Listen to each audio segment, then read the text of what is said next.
thank you all for being here this evening. I'm really excited to share this alternative procedure with you guys. We have, as Lauren mentioned, we have been able to help a lot of people, and we've had really good success with it. As she said, all of you in this room that were invited, you were invited because you have the diagnoses that meets the criteria for this procedure. And so I do also want to extend a big thanks to Lauren and her team. They've been fantastic setting this up and also working with the patients and working with us. They've been really, really good. And so, Lauren, thank you so much for all that you've done. Your team has done a really great job. In addition to that, I think it's a good idea if you get to know your doctor a little bit more. So I want to tell you a little bit about myself, and then we'll get started with the lecture. So, you know, a lot of you, I see a lot of familiar faces in the crowd. A lot of you probably know some things about me, but you may not know that I am actually a men's minister at my church. And in addition to that, I've been happily married for the past 18 years, and yay! Thanks for starting the slow clap there. I'm a big fan of the slow clap. Married 18 years, have 3 wonderful children, and I'm very blessed. Another thing that some of you may know or may have even said to me. So I've been a physician for 14 years. I graduated med school about 14 years ago.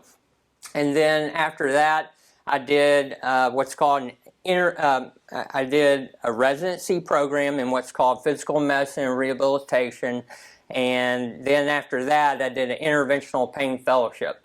So it was 13 years of education after high school in order to kind of get to where I'm at now. I started this practice up about 10 years ago in Hendersonville. I opened the doors, and then a few years after that, I opened up Skyline. Now, some of my Skyline patients here, you might be more familiar with Dr. Prieto, who was with me for over 5 years, and then earlier this year he retired. And so now I'm covering both clinics, and both clinics are great, and I'm really enjoying working with both clinics. What's that? You could use some help, right? Yeah. If you know another doctor, you can give me their number. Yeah, but yeah. So I love the staff that we work with. Ever since I became a doctor about 14 years ago, I would say just about every day I work, at least one patient says to me, "You don't look old enough to be a doctor," right? And now that I have braces, that really works against me as well. It doesn't help matters. I assure you I'm old enough to do this. I've been doing this over a decade. So, but talking about tonight, as I mentioned earlier, we are recording this, so we will make this available on our website so that other patients can view it, or if you have questions later, you go home, you feel like you forgot something, you can go on our website and you'll be able to view this. And we actually have Miss Brooklyn, if you can wave to the crowd. She does a fantastic job. I've used her for many different things, for videography and photography in the past, and it's always been first-class work.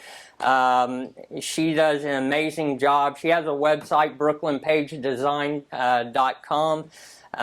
She does a great job. So I really appreciate you doing this for us, Brooklyn. Thank you. And so the 2 diagnoses that I used in order to select this crowd for this procedure is patients who have had back surgery before. So you've either had back surgery before, or you have what's called radiculopathy or sciatica, meaning you have a pinched nerve in your back that shoots pain down one or both of your legs. There are other reasons why we can do this procedure that we're going to talk about today, peripheral neuropathy and a couple other things that we'll get into, but that's why you guys were selected to come and hear about this alternative procedure that could be of benefit for you. So, through the course of this seminar, I'll try to make it not too long. I don't want to bore you guys to death, but I want you to have a good idea of what we're talking about. I'm going to talk to you about different types of pain. I'm going to talk to you about different types of procedures I do to treat that pain.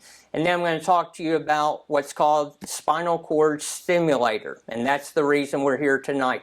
And then at the very end, we will take questions from the audience. So you'll be able to ask any questions that you want of things maybe we didn't cover. So to understand the different types of pain, two different types of pain that we talk about. One is mechanical pain. So if you fall and say you bump your knee, what happens? Your knee swells up and it hurts. And then after a period of time, that swelling goes away and your pain comes back. That's mechanical pain, so that localized pain. The type of pain we're going to really focus on tonight is neuropathic pain. And what that word neuropathic means is it means nerve pain, okay? So it's more of the burning, tingling, stabbing, sharp, shooting type of pain. We see this commonly in pinched nerves. We see this commonly in peripheral neuropathy and other disease processes. So pain can, for some people, it might be provoked by certain positions. You may have more pain when you're sitting or when you're standing or laying down. Different positions that elicit pain might clue us in as to what the cause of your pain is. Also, your pain,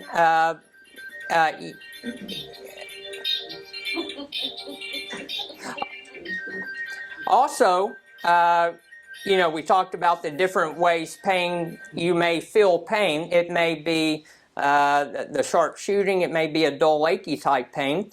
And at Interventional Pain Center, we believe in a multi-therapeutic approach when it comes to your pain. So we may prescribe medication for you.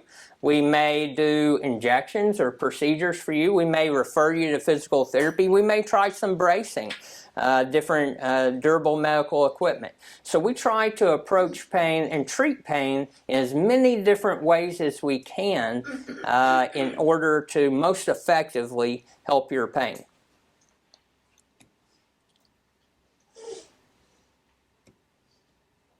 All right.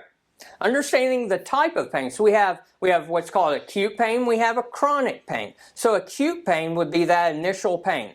So let's go back to the example of falling and bumping your knee.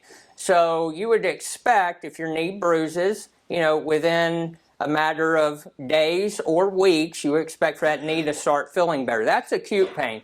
Now let's take, for instance, pain that lasts a much longer time. So if you have pain that lasts longer than the normal amount of time it takes for that particular type of injury to heal, we call that chronic pain. And usually in medicine, if pain persists more than 6 months, that's kind of the timeline we use, and we call that chronic pain. So the big procedure we're going to talk about today is for chronic pain, not for an initial injury, but for people who've been struggling for a while. All right, so cycles of pain. So we understand that in pain is more than just the sensation of pain, right? And so a lot of you guys in here, you have chronic pain, and you understand that not only does your pain hurt, but it can also limit your mobility. It can limit your ability to do things around the house, to do a certain job. Pain can also affect your mood. It can lead to anxiety or depression. What's really interesting is the medication that we use to treat anxiety and depression, some of those very same medications we use to treat pain. Because the same chemical messengers that are involved in anxiety and depression, those also are involved in the pain cycle. And so, and because we see, that's kind of why you see pain and mood issues kind of go hand in hand together. Now, when we talk about pain, the way that we feel pain is we have nerves in our body, and those nerves send electrical signals to our spinal cord, which is in our spine, and then our spinal cord takes that message and delivers it up to our brain. Now, there are different pathways or different circuits or different roadways that lead to the brain. Two of them are listed up here. One of them is involved in the painfulness. So the lateral pathway is involved in the sensation of pain. So I feel pain in my legs, and I can tell it's pain, and I can tell where the pain is located. The other pathway mentioned up here, the medial pathway, that's involved in more of the emotional aspect of the pain, the suffering that's involved. And when we have pain and we have suffering, but we don't inhibit the pain and suffering, we call that global pain. So global pain is what we're going to talk about today and how we treat global pain. The really cool thing about the neurostimulator is it works on both of these pathways. And it's the messages, the electrical signals that we're going to talk about, it works on the same wavelengths that the messages work that go to our brains, which is why it is so effective. Okay, so we already talked pain can affect our ability to work and be productive. Getting outdoors and hiking, it can limit us. It can limit us from being able to play with our kids, our grandkids. And sleep. Sleep is huge. So, if your pain is limiting you from being able to sleep, then that's going to only make your pain worse because our bodies repair themselves during our sleep phase, during our rest. That's how our body naturally repairs. And so if we're not getting that rest that we need, then our bodies can't repair the way they're supposed to repair. So, how do we break this cycle? So, first thing, you want to go to someone like myself who's an interventional pain physician. So, there are different specialties who do what I do. The most common ones would be anesthesiologists and physical medicine and rehabilitation, which is what I am. I am board certified pain physician and I'm board certified physical medicine and rehab. Now understand, these are Abbott's slides, okay? Abbott is the company. These are their slides. I did not make these slides. If I would have made these slides, I would have put my specialty on top. So don't worry, Lauren, I'm not mad at you for putting me at the bottom. I don't hold a grudge. Well, maybe I do hold a grudge. So anyways, anesthesiologists and PM&R are the most common ones you're going to see. There are some neurologists who do pain. There are some, but there's not as many per se. And then when it comes to spine surgeons, usually there's two major specialties there. It's either a orthopedic spine surgeon or it's a neurosurgeon. Both of them do surgery on the spine. So let's talk a little bit about different pain conditions that will be applicable to the spinal cord stimulator we're going to talk about later. So there's low back pain, there's sciatica or radiculopathy. Remember, that's the sharp shooting, burning, tingling, stabbing, going down the arm or leg pain. There's what's called complex regional pain syndrome and phantom limb and of course spine surgery. Out of all the stimulators we do, the two most common reasons we do a spinal cord stimulator would be someone who's had back surgery before or someone who has a radiculopathy, a pinched nerve in the back. Now, I do spinal cord stimulators for these other reasons, but these are the two most common that I usually see. So, lower back pain. So, if we're talking about radiculopathy, again, this is usually caused by a disc that is bulging in your spine. And when that disc bulges, it can do one of two things. The disc can press on your spinal cord or on the nerve as it exits out of your spine. So the disc itself can put pressure on the spine, on the spinal cord, or when that disc bulges, it can also cause inflammation and swelling. And that inflammation and swelling can put pressure on your spinal cord or on the nerve as it exits out of the spine. And usually it's a combination of both.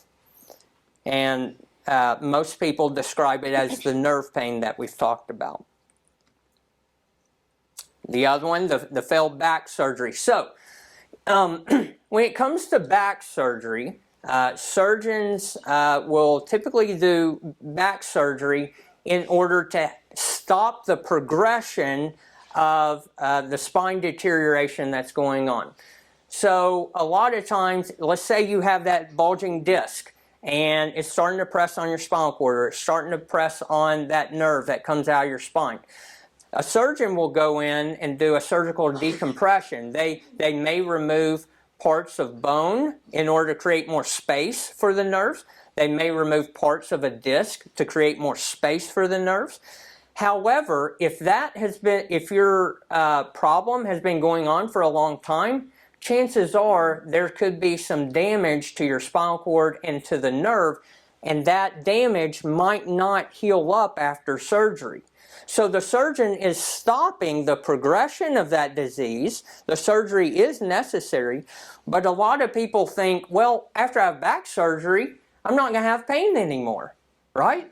Well, in some cases that's true. In some cases that's not true, which is, for the patients, for you guys in here who've had back surgery before, you can attest to that you still have pain. But that does not mean that your surgeon didn't do a good job or they didn't do what they were supposed to, because if that kept progressing, it can cause weakness, it can cause paralysis and so forth. So there's, but that's why you go see a pain physician like myself or someone else who does what I do, so you can have different procedures to help control that pain that you're experiencing. All right, I'm going to briefly touch on some of these other reasons because they can be helped by this as well. This one is called complex regional pain syndrome, CRPS. The older terminology is RSD, or reflex sympathetic dystrophy. Now, don't let those terms throw you off. Just big medical terms, so doctors can charge more. So what we see with this disease process, usually it's caused by either something like a crushed injury, say you dropped something heavy on your foot, or say after a surgery you have damage to a specific nerve. The ankle and the foot, I see that very commonly. After an ankle or foot surgery, there's some damage to one of the nerves. And some of the symptoms that we see with this disease process, it's the neuropathic, those nerve symptoms, but it's even to a greater degree. So it's extreme burning, tingling, numbness, that type of pain. You also may see discoloration of the skin. There may be temperature changes to the foot.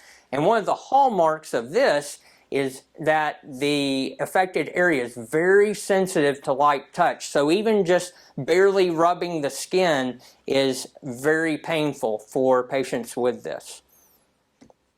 The next one, this is called phantom limb. So for someone who has either lost their extremity or had surgery to have part of their leg or arm removed, in this case, this gentleman has what's called an above-the-knee amputation. So he has had part of his leg removed.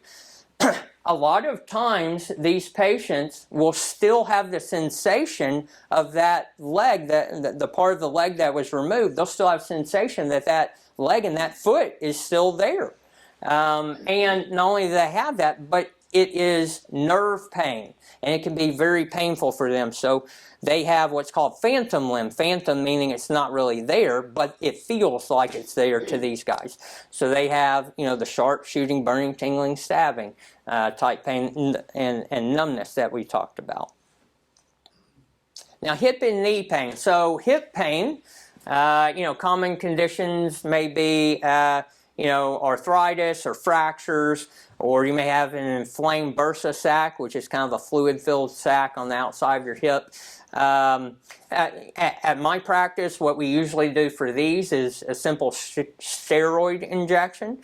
If it's the hip, I would use an x-ray machine to guide the needle into the hip joint and give a little steroid. Many of you in here, familiar faces, I know you've already had procedures, probably by me, maybe by other doctors. So you understand most of the procedures we do, we lay you on a table and you're under an x-ray machine.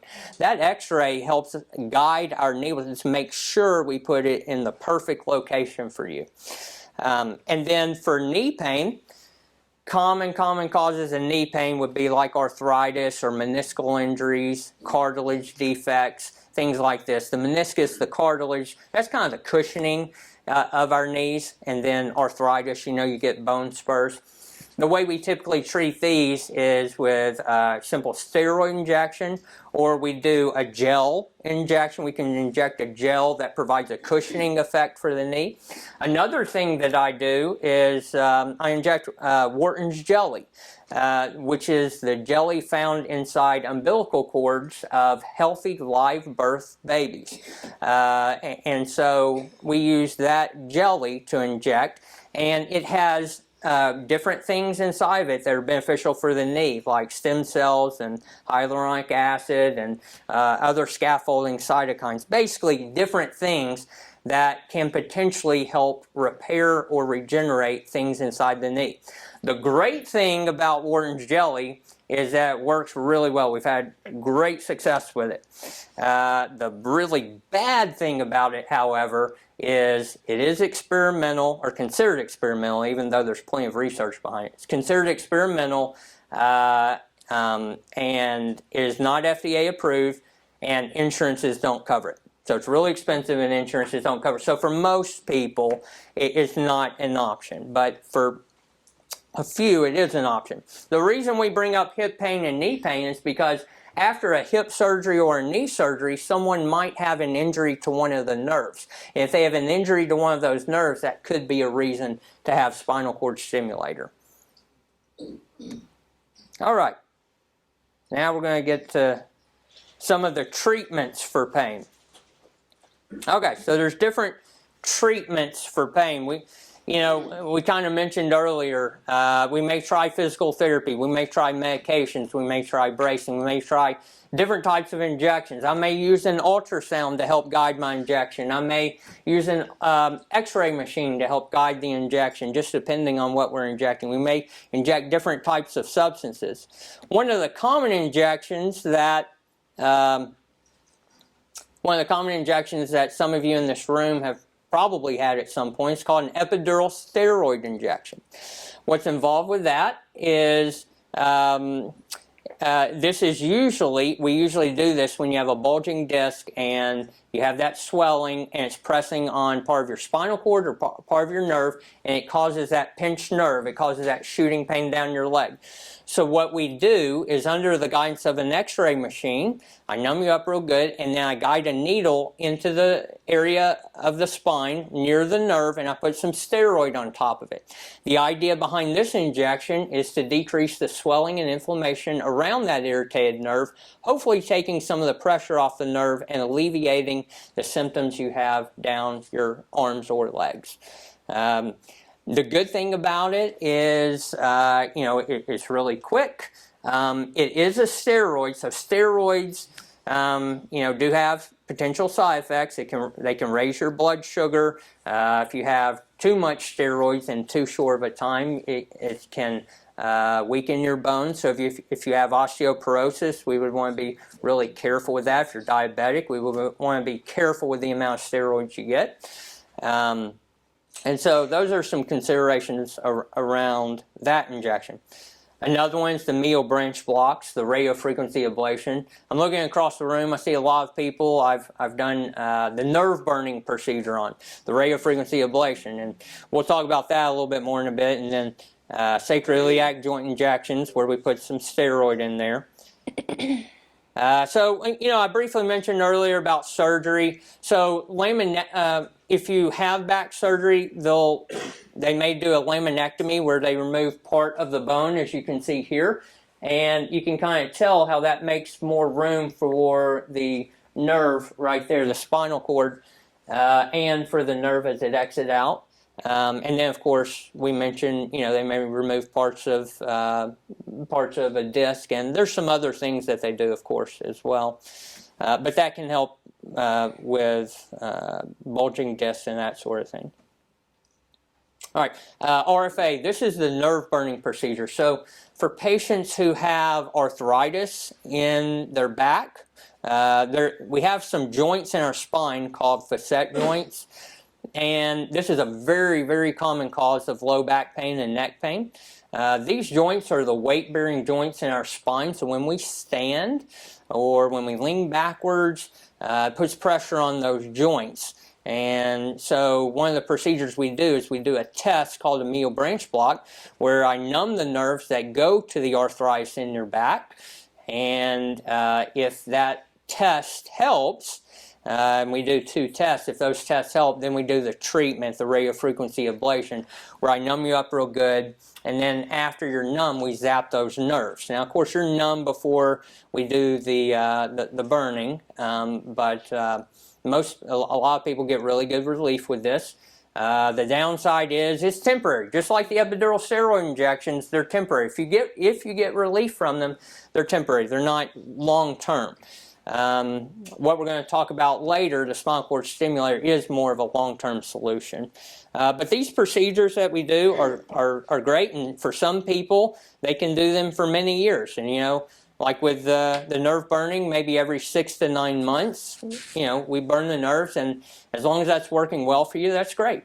But if it stops working for you or it's not working as well, that's when we might consider something else.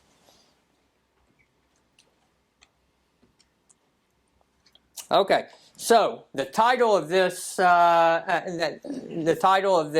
seminar that you received, your letter, is neuromodulation. So neuromodulation, neuro meaning nerve, modulation meaning to change. So the spinal cord stimulator we're going to talk about helps change the signal to your spinal cord and ultimately the signal that goes to your brain in order to help alleviate your chronic pain.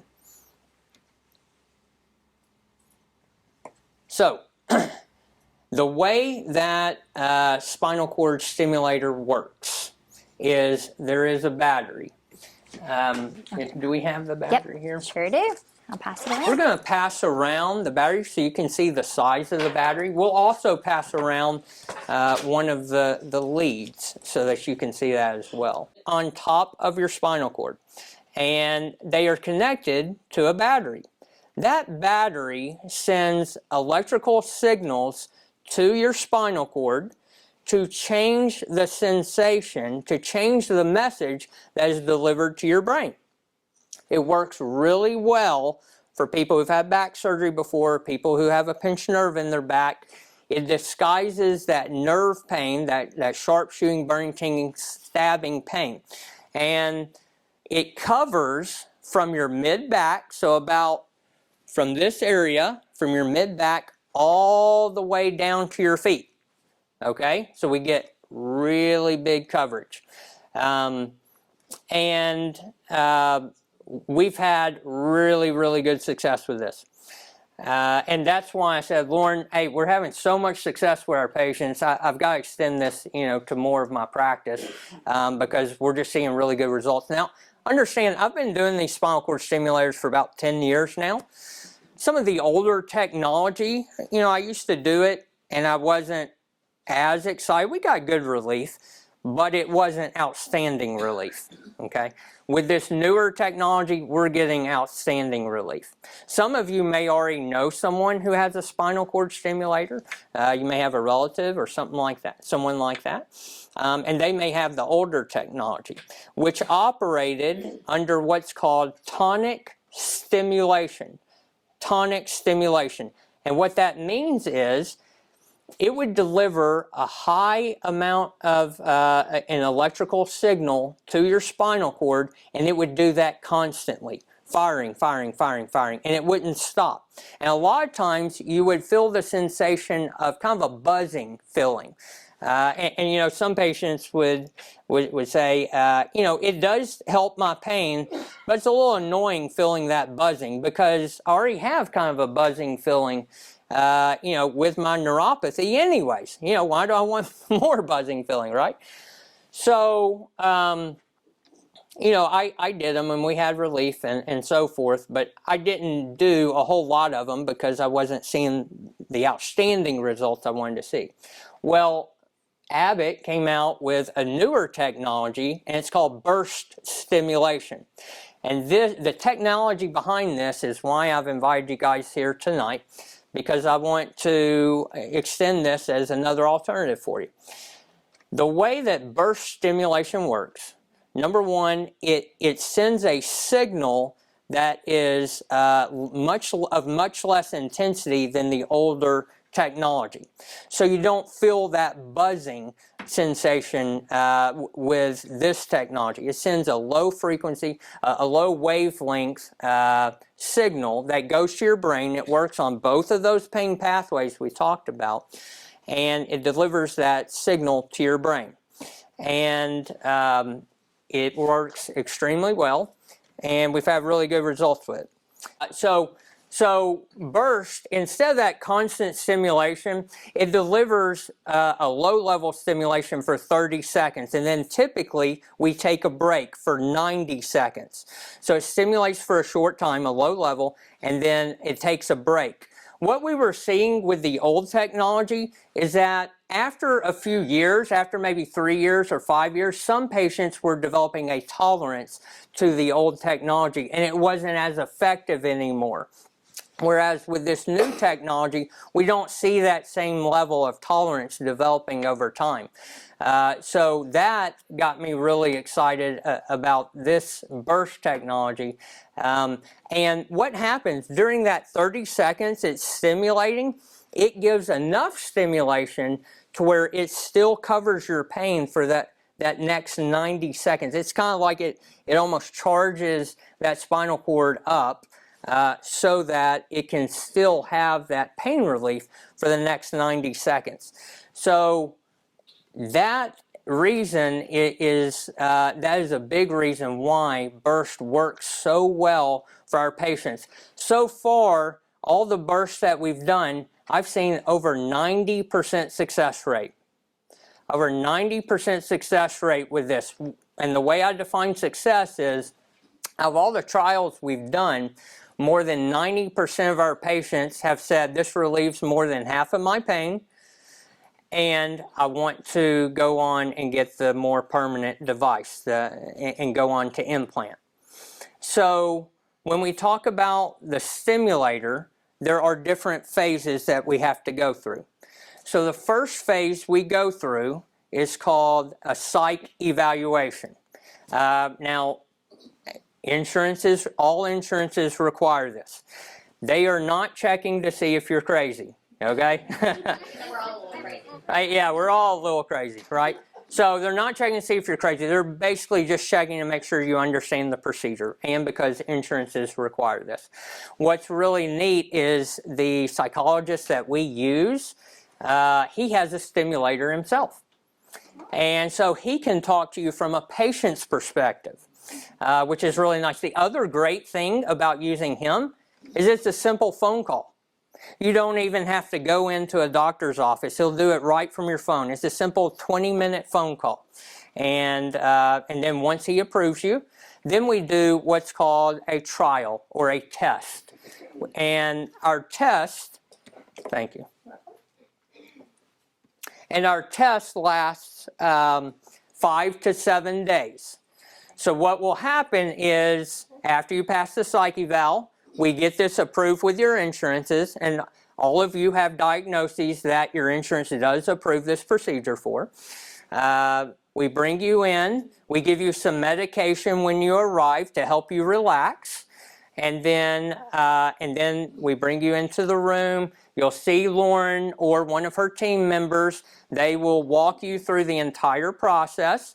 And then we lay you on the table. I numb you up really good. And usually by this time you're already a little drowsy. You're still awake, but you're a little drowsy. I numb you up, and then I guide those wires into your spine, like we said. And then I place the battery on the outside of your skin. That's the one we just passed around. The one that we're passing around, that's not the one that goes inside you. That's the one that we do for the trial. Okay? So it's on the outside of the skin. We put a dry dressing and some tape and different things over it to keep it dry.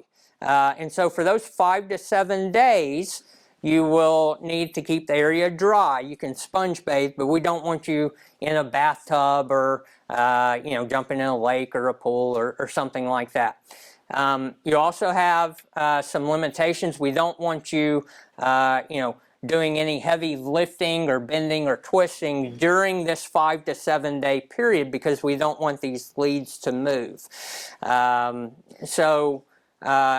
During the trial, Lauren or her team members will be contacting you every single day. And a lot of times, they'll be calling you multiple times a day, checking up on you to see how you're doing. And they notify me as to how you're doing every day. So that means even on Saturday, even on Sunday, I am involved in the process with your trial and how things are going. And they're very, very good about keeping me up to date with how you're doing.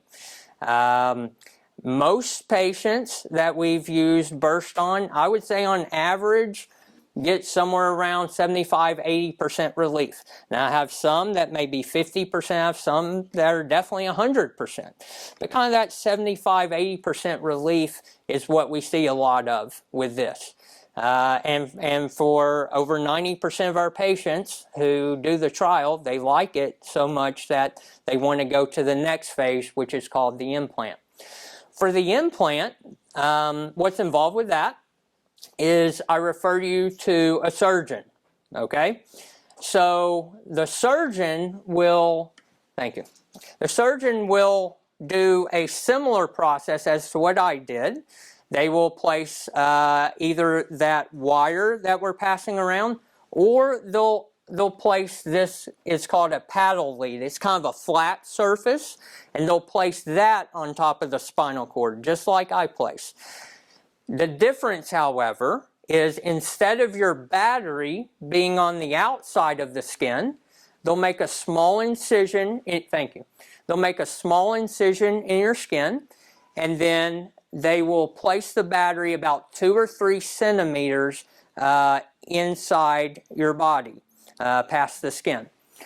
And then for about a week or two, you will have an abdominal binder on. It's kind of a compression garment, almost kind of like a girdle. And the idea behind that is to keep everything tight, because for those 2 weeks, we don't want you doing the bending and lifting and all that same stuff, because we want scar tissue to form around your leads and around the battery so that it doesn't shift after that. After that 1 to 2 weeks of recovery time, you can gradually increase your activity level and then do pretty much anything that you're wanting to do. Now, we wouldn't want you skydiving, or we wouldn't want you doing something where you're going to maybe fall and fracture your spine or something like that. Number one, I don't want you to get hurt and fracture your spine, but also in addition to that, it could damage the device and that sort of thing. But for all intensive purposes, you can do pretty much any activity level. You can get out and ride the tractor. You can, go walk, however far distance. You can get in the floor, play with your grandkids or your kids. You can do all those things you've been wanting to do. I'll tell you, some of the patient examples, some of the testimonies I've had with my patients. I had one patient who had diabetic peripheral neuropathy. So this lady had numbness, tingling in her feet, and for many years she couldn't even bend her toes. She couldn't feel her toes, she couldn't bend her toes. We did the spinal cord stimulator trial, and then she went on to implant. And then afterwards, she comes back, tears in her eyes. She's crying. I'm like, oh my goodness, what's wrong? And she said, Dr. Wilson, you don't understand. This has worked so well for me. Not only is it covering my pain, but now I can wiggle my toes. I wasn't able to do that before, you know, and she was so happy. I have another lady who just maybe a month or two ago, we did the Abbott stimulator on. She was able to decrease her pain meds all the way down to where she was basically off of her pain medication just during the trial. So that's within those first 5 days. She was already almost off her pain meds. And in addition to that, she said, I was able to play my piano for 2 hours straight for the first time in over 5 years. So for her, that was her big goal, was to be able to play the piano. And she was able to play it for 2 hours. We have story after story, example after example of patients saying things like this. I wanted to get out in the garden and now I can. Basically, we've seen a lot of success with this. Now, like anything else, this is not 100% effective, okay? Nothing in medicine is. And anyone who tells you that something is 100% successful, may be like a snake salesman or a snake oil salesman, right? So this isn't for everyone, but for the majority of people who have this procedure done, they're very happy and very pleased with it, and they do very well. I think Lauren may have mentioned this, MRI. So with the older technology, those older stimulators, you couldn't have an MRI because it would interfere with that. The newer batteries that we have, you can have an MRI. You can have that imaging that you need if you have a stroke, if you have something going on with your cervical spine, or for whatever reason you need an MRI, you can have an MRI with this. It doesn't limit you from that. One neat thing about these batteries, with the older batteries, they were rechargeable. So you had to recharge them sometimes every 2 to 3 days, or maybe even every day, depending on how much battery you had left. That was kind of an inconvenience, and for some patients it was a little bit painful. It kind of irritated the skin in the area. The great thing about new technology is it's a non-rechargeable battery. You don't have to fool with it. You don't have to mess with it. And this battery lasts for anywhere from about 5 to 10 years. Okay, 5 to 10 years, and you don't have to fool it. When the battery does run out, very simple solution. You go in, you see the surgeon, all they do is they change the battery out. They don't remove the leads, they don't remove anything else. All they do is a simple battery change. And let me say this too, because I didn't go in as much detail. With the surgery, it is a very minimally invasive surgery. The typical recovery time is about 1 to 2 weeks of pain and soreness. Basically the amount of time you're wearing that abdominal binder. But you're still able to walk around, you're still able to do things, but you just have to be careful. So we're not talking about anything like, for those of you who've had back surgery before, we're not talking about anything like the recovery you had with that. So the recovery is, very minimal. Go ahead. You look like you want to I just wanted to say add something. to that as well. But I will say, yes, the painful part of the surgery is very, very minimal. And then the abdominal binder, yes, you're just going to wear it for about a week or two just to make sure everything scars into place. But the one thing that we ask, and your surgeon will also ask of you as well, is to not do any deep bending, lifting, or twisting for a full 6 weeks. And the reason for that is that lead that is placed in your thoracic spine. We need to make sure that the scar tissue forms around that to hold that lead in place so that you have long-term pain relief. Yeah. So you have restrictions, but you can still get out and do the things that you need to do. Another cool thing about this battery, this technology, is future ready. So as technology advances over time, they can use Bluetooth communication to update your battery. Just like your iPhone, you get updates on that. They can update your battery so you have the newest, latest, greatest technology available to you and the newest settings available to you. I do want to have Lauren talk about Neurosphere. Neurosphere is basically Abbott has many different things that are very convenient for you through different apps and different stuff. I'm going to let you touch on that for just a minute. So Abbott is known for working with Apple products, specifically right now. We are eventually going to branch out and also work with Android as well, but right now it's just Apple. So whenever you decide, hey, this trial worked phenomenal for me and I'm going to proceed with the permanent implant, with your device, you're going to get an iPod. So, and on this iPod, you're going to have this patient controller app right here. So that is how you will increase your settings, how you will decrease your settings, and how you will switch up to a new program. Your rep is always there for you along the way. So once you're implanted, if you feel comfortable adjusting it on your own, great. But if not, then you'll reach out to Justin, Michelle, Allie, or myself to make those adjustments. Also, if any of you have iPhones, the app is also available to download on your cell phone, so that instead of having to carry two devices, you're just working on your cell phone and making adjustments off your phone, so it looks like you're simply texting your friend. So, so that's the patient controller app. The MyPath Digital Health app, that app is utilized as a way for you to get more information around the spinal cord stimulator. So there's patient testimonial videos, there are videos about the procedure itself. And then also during the trial period, you're able to update your relief and your functionality improvements, and those give us direct results. So it sends it directly to your rep and then also to your physician on how you're doing during the trial. Like Dr. Wilson mentioned earlier, you know, I will call you every day, sometimes 3 or 4 times a day. So I apologize in advance. But then I also update Dr. Wilson as well on how you're doing. But this is another way to give us all updates. And then lastly, my personal favorite is virtual clinic. So no matter where you're at in the world, once you have this device implanted, if you need your system, you know, reprogrammed or tested out or whatever, you can call one of us and you give us the access to remote into your device, and we can simply FaceTime you from the comfort of your recliner chair at home, and make sure that your settings are adjusted, and you're getting good results. So there's that. I think I may have jumped through the specifics of it. But yeah, this is the MyPath app. So this is the one that gives you information around the stimulator, patient testimonials, and then also you can update your pain level scores, your overall well-being scores, functionality scores, and so forth to update your rep and your physician.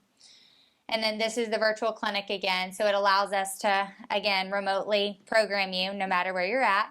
Now, let me put a disclaimer on that. Many of you may be wondering, like, can she just, like, remote in and start zapping me from the comfort of my home? No, I'm not going to do that. And we can't. So you have to physically, on your own device, click virtual clinic, like, opt in. And then it pings us to allow us to opt in. So I've had that question a lot. And then, yeah, this is the patient controller app. So this is what it looks like on either your smartphone or the iPod that you get with your device. Also wanted to touch on just how customizable this technology is. So when we do the trial, after I get the leads in place, you'll go into a room and Lauren or one of her team members will program your leads in order to give you coverage over or pain relief in the exact areas where you hurt. So let's say you have back pain and it goes down the right leg. Well, we can customize that to where you get this in the pain relief for the back pain and the right leg. We can concentrate the stimulation in the area that you need it most. One thing that's really neat, and it's one of the newer things about Abbott, is they even have focal stimulation. So if you have, let's say, just for example, if you have pain in the left side of your back, but you also have right foot pain, they can customize it so narrowly that it covers the left lower back and the right foot. So they can program this to meet your specific needs where you hurt exactly. The technology really is amazing, what they've been able to do over time. That was one of the really neat things when I started using Abbott that I really liked. Another thing I wanted to mention is there are some reasons why we might not be able to do a stimulator trial on you. And I think we should talk about that, and we should also talk about the risks involved. Because, you know, for any procedure, you need to know what the potential risks are.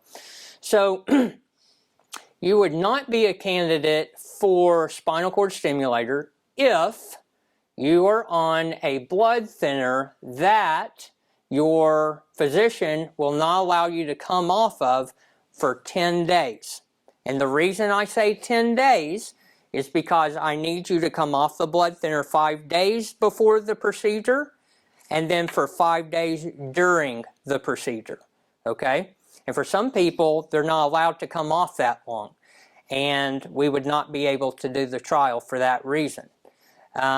Most people who are on aspirin, in most cases, are allowed, their doctor will allow them to come off of aspirin for that length of time. When you're on a stronger blood thinner, something like Coumadin or warfarin or Plavix, Eliquis, Xarelto, some of these medications, your physician may or may not allow you to come off for that length of time. Another reason might be if you're simply not medically stable enough to have a surgery. So if your doctor has already told you because of your lung capacity or because of your heart failure or for whatever reason you're not able to have any type of surgery. Now remember, this is like a very minimally invasive surgery. But if you're not allowed to have any type of surgery, that for medical reasons, that would be a reason why you would not qualify for this. Now, the risks involved. So, I like to say with any injection we do, even if you get a flu shot, any injection you get, anytime a needle breaks the barrier of the skin, there's always a risk of bleeding or infection. Okay, I don't know how many tens of thousands of procedures I've done, but I have not had issues with bleeding or infection, okay? So that has not been an issue. Another potential risk with this type of procedure is just the same risk that's involved in an epidural steroid injection. So when we go into your spine with a needle, when we numb you up real good so you don't feel it, and we go in the spine with a needle, if that needle goes slightly too far, it can cause a spinal fluid leak, which would give you a really bad headache. Usually that lasts for a few days, and in most cases it resolves on its own. This is uncommon. This is not likely. I don't remember the last time that this happened to one of my patients, but it is a potential risk. And you need to know the potential risks involved.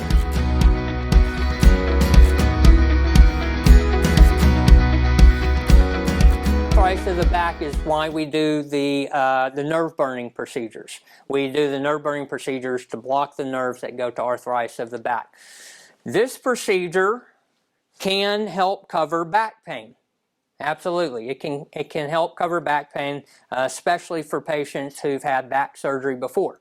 So, as I said earlier, you know, it can cover that from mid-back down, so the lower back, mid-back, the hips, the buttocks, the thighs, the knees, the lower legs, the feet. It can cover pain in these areas. So it can help with pain in that area. Great question. Great. It's because that's how high we put the leads up. So there's two different types of spinal cord stimulators. So There's the lumbar spinal cord stimulator, where we go in through your lumbar spine and the wires go to the mid-back. And that's the one that I do, and it covers everything, basically everything, mid-back down. The other type of stimulator is a cervical spinal cord stimulator. That's not the one we're talking about tonight, but I'm happy to tell you about it. So for patients who have similar problems, but they have in the upper extremities. So a pinched nerve in the neck where it shoots down the arms to your hands. You have numbness, tingling in the hands from a pinched nerve in the neck. You can have a spinal cord stimulator where they go in and put the leads in the cervical spine. What we typically do if someone has cervical radiculopathy, the pinched nerve, and the upper extremity symptoms in addition to the lower back and so forth, usually we'll do the lower back first and we'll see what kind of relief we get. And then if the patient wants to and is still having problems up there, then we will refer to another physician for the trial and the implant for the cervical. During the trial, can more than one area be programmed at once? So there will be a bunch of different settings that Lauren or her team members can program. You may have one setting that you want that covers your back and your right leg, and then that's why she contacts you every day, because you might want to fine tune it in order to cover other areas. Hey, I'm noticing a little more pain over here or there. Let's see if we can get coverage in that area too. And they can do that. And the really neat thing about the technology and so forth is, they can remote in once you have the implant. So even if you're out of town, even if you're, out of country, they can still remote in. Now, a patient asked a good question last night. Do all of those services with Neurosphere, all of those apps and everything, is that a monthly fee? And the answer is no. There is no ongoing fee. All of that is available to you for the rest of your life, as long as Abbott doesn't go bankrupt. They won't. It's like the biggest med device company in the country. Yeah. So many of you have heard of Abbott Labs. They've been involved in a lot of the COVID testing and so forth. They're a nationwide company. They have representatives all across the country. But with the technology that we have now, they can remote in from wherever you're at. And with your trial, you're going to go home with anywhere from 4 to 6 different programs that we'll be able to sift through to figure out exactly which one you need to be on. And then from there, we'll take it up or down depending on what your body needs. Yeah, and of course they can change the stimulation. To Lauren's point, they can change the stimulation. If you need more stimulation, less stimulation, you want to feel it more in this area, you'll be able to turn it off, turn it on. You'll just have a lot of customizations available to you to get the specific needs that you're wanting. Once the system is turned on and you're leaving the clinic, we always say, hey, listen, let's sit on this for 24 hours, because it truly does take about 24 hours to get into your system. And then from there, as we make adjustments, me and my team typically say about 3 hours per adjustment, just to see how you're feeling. Some people are like, oh my goodness, I feel better immediately, but realistically, it's like 3 hours.